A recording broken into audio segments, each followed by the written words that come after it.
Eamon O'Carroll, Michael Lawrence has signed a one-year contract extension. How pleased are you at securing Michael's services for next season? Yeah, really pleased. It was a relatively easy one. Now, I know how important Bruno is to us. And I think that's been clear in some of the performances this year when we've missed him and then when he's been back involved. So he's had a bit of a disruptive year this year, but there's still plenty of rugby in Bruno, and it was a huge boost for everyone. In the club, including myself, Bruno, and the group as well. When we announced it to the lads yesterday, everyone was really happy. Everyone understands how important he is to us. So I really enjoyed working with him, and he's been a big help to me since I first came to the club. So I'm delighted to extend him. It's not just his experience and leadership on the field, but also the off-field importance. He's clearly well respected by the playing group. Yeah, he is, and he's played a huge role for us while he's been out as well. He's fully invested in what we're doing. And he'll tip me up on a few things as well. How the group's travelling and how certain lads are. So there's good trust there. He plays a huge part for us, not just on the field but off. It'll be his third season at the club, obviously a playing role in 23 and 24. What does 2025 look like, Eamon? Is there going to be more field influence, perhaps going into coaching? Oh, I don't know. That would be, you'll have to speak to Bruno on that. I'm not too sure what his plans are. I know that he's got his career after rugby kind of sorted as a teacher. I think it'd be great for him to stay involved in the game. I certainly do. A lot of people look up to him, so he's certainly respected from all of us as coaches. But I'm not too sure what he wants to get out of the game. But I really want him just to focus on being the best player he can be and staying on the field. And we've got our role to play in that as well for Michael. So it's probably what we'll have to take up with him. 2024 has obviously been a challenging year for Michael with 2 injury setbacks. How confident are you that he is back to his best and next season will be different? I think he's been at his best all year. People have got to understand injuries are part and parcel of the game. They happen. Especially when you're a front rower as well. One thing about Michael is he's getting little niggles. It's not anything too serious. And he really looks after himself off the field as well. He's fit. I think every single time he's come back looking as fit, or if not fitter. So I have no concerns with that. I still believe there's certain things that we can do better. I can certainly do better around his pre-season and what we're doing, and we're having good conversations about that and what that looks like for Michael. So I'm confident he'll play a big role for us next year. Dewsbury Rams last Friday, strong result, strong second half performance. First half, still a little bit patchy. Where are those sort of room for improvements, do you feel? Oh, well, I thought we improved on the Doncaster game. I know that we made errors, but we were making them in the right area of the field. I think it was just a little bit of execution. So I was okay because I could see us trying to do what we've been practicing, and it just wasn't coming off. But I was confident going into the second half that we'd rectify that, and we certainly did, and we got our reward for it. So you're going to make errors in the game. We don't want to be making as many as we did, but the error count is certainly coming down. So I've got to look at that as an improvement. And then again, when we were making the errors, were where you kind of want to make them as well. We were making a lot of yardage errors against Doncaster and putting ourselves under the pump. We were trying to score tries with players that we've practiced. We just probably lacked that little bit of execution. So I was all right going into half time. I think the big picture was that second half we completed at 95%, and we got our reward for that. So that's a good lesson for us moving forward. You mentioned you were pleased after the game. 7 changes, obviously presented 7 opportunities for players, and I think everybody can agree that those players certainly took that opportunity, giving you some headaches. Yeah, they did. It's good. I was really happy. I would have rathered that. I want people to come back and play their part. I thought a lot of them did that. I was really pleased with them. So yeah, it's given some headaches, but it's been good. I've got to name my team yesterday, which I've not been able to do all year. And obviously there's some disappointed lads, but we all understand as a group, and the lads are good that everyone's going to play a part in helping us prepare, getting to where we want to be at the end of the year, and everyone's going to play a role in that. So some lads will have to have an element of patience, but if one thing we've learned this year, it can change pretty quickly. So everyone needs to be at their best and be ready to go. You just mentioned you've been able to name your team early. How much of a benefit is that for the playing group, the players who know and can focus early doors now ahead of a big game, rather than, I think it was 4 weeks ago, Eamon, on the Friday you were still ringing around clubs trying to bring in loan players? Yeah, well, certainly think it helped our preparation last night. I thought the session was really good. Everyone had clarity, and they knew what they were going to do. So we got to get some rhythm in terms of our practice, and I thought that was good. Most pleasing thing for me in that was the lads that weren't selected, how they trained and helped us prepare. So I think that's a huge positive for us. As this sort of enthusiasm and this good feeling, you know, you mentioned training, everyone's obviously clearly eager to impress you and get that nod, that call up for this weekend's game. How's that, like, you know, affecting the squad and everyone? Is that raising the standards? Yeah, I think just the quality of our practice has gone because we've got more people on the field. I think that's been the biggest one. The lads train well anyway. You know, everyone, even the lads that I spoke to before practice and told them that they weren't going to be selected, still went out and did the job and trained as well as they normally would. You just see the intensity go up because there's probably more bodies on field and you get to do a few different things in training and probably change your training a little bit in terms of how you prepare. So no, it's been a positive for us, but again we know that can change pretty quickly, so that's the challenge for us as a coaching staff, to make sure that our training sessions are designed the best to get the best out of the group. How important is that forward pack, Eamon? You know, just going back to last Friday against Dewsbury, you know, Harvey Makin, Dan Smith, you look at people like Nathan Mason, Franklin Pelly, Ebensker, all providing and having that impact, making it extremely difficult proposition for Dewsbury to try and defend and stop. Yeah, it is, but we've got to find a way of using them better, and I thought we did that in the second half. We need to understand our strengths and what we've got within the group and make sure we maximise that. So yeah, they certainly play a big part in what we're trying to do. I still think there's a lot more to come from the group within that.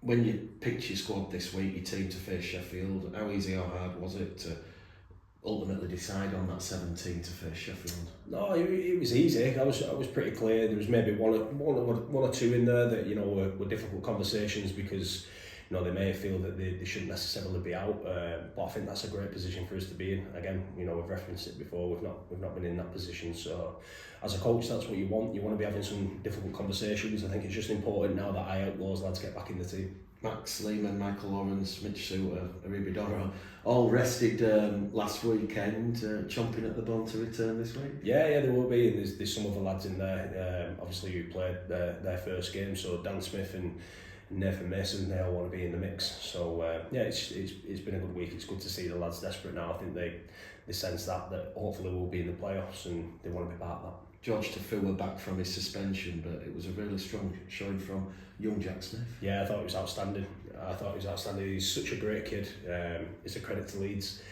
The way he applies himself, and, you know, conversations I've had with him, he understands that he might not be selected every week, and he's totally on board with that, but still wants to be part of the group and train when he can.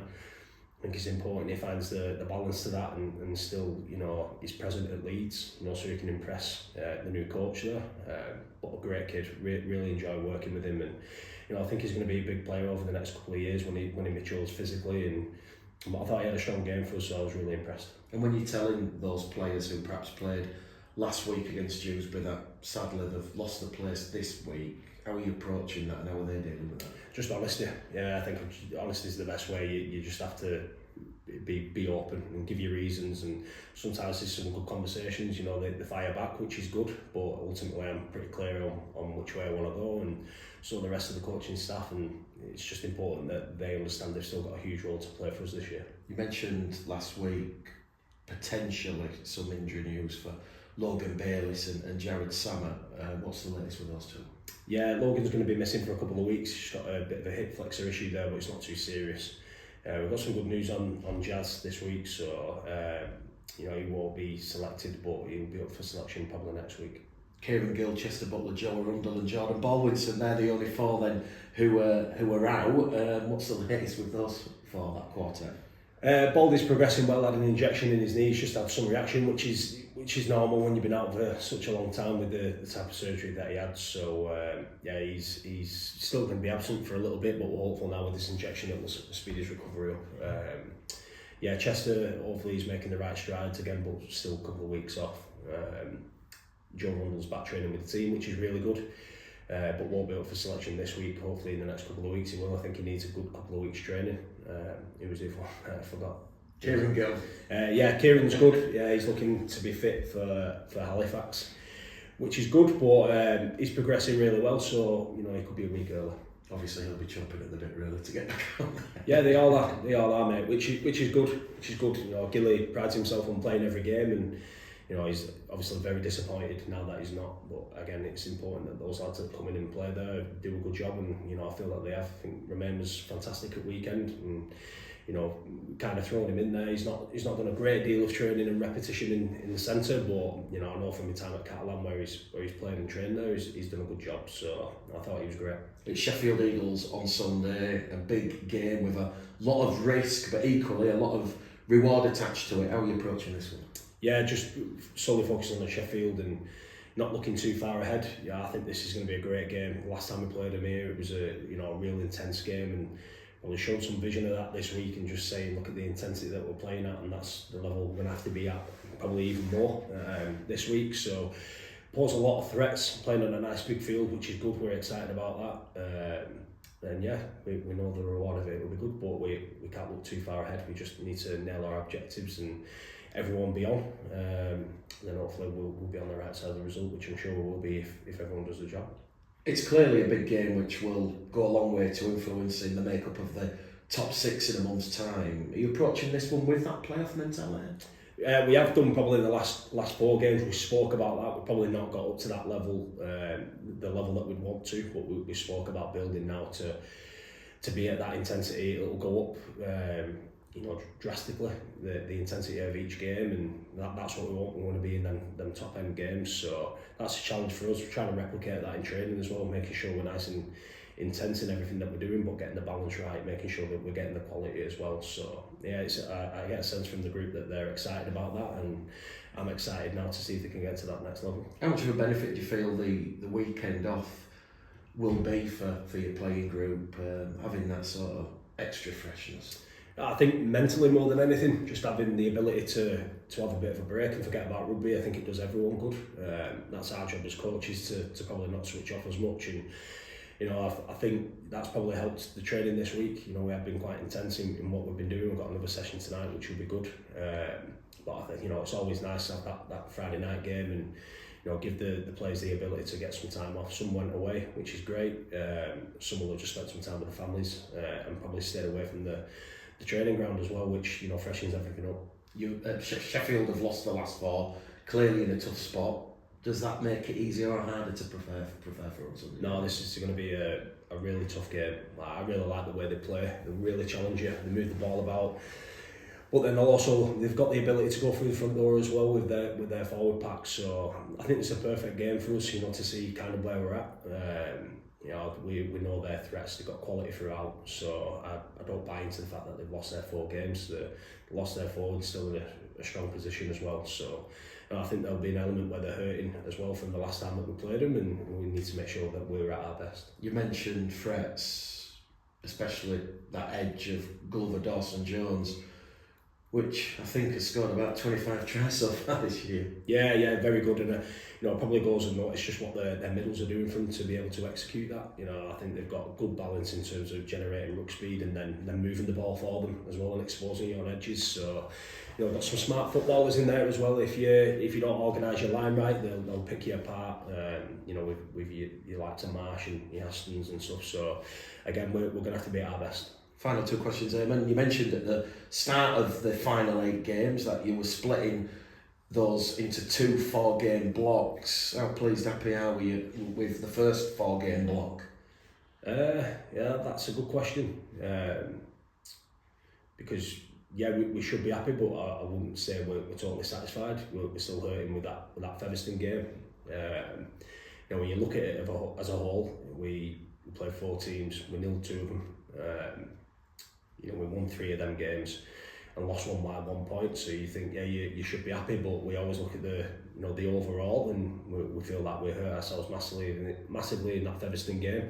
And if you do that against quality teams like them, they'll burn you, and that's what happened. So we still hang on to that a little bit, but a great lesson for us going into this final 4 games, knowing that we have to be on every week. And just on the final 4, which starts against Sheffield this weekend, what's the overriding overall message? Is it to kick on, grow stronger, ahead of what is going to be a very, very interesting and tough playoff challenge if Bradford do book their place in the top 6. Yeah, we've just got to see it as an opportunity to get better and better each week. You know, I think like we mentioned before, the intensity of every game will go up, and I want us to be the one that, you know, that drives the intensity of each game. I don't want us to have to play catch up. So that's the big challenge for me.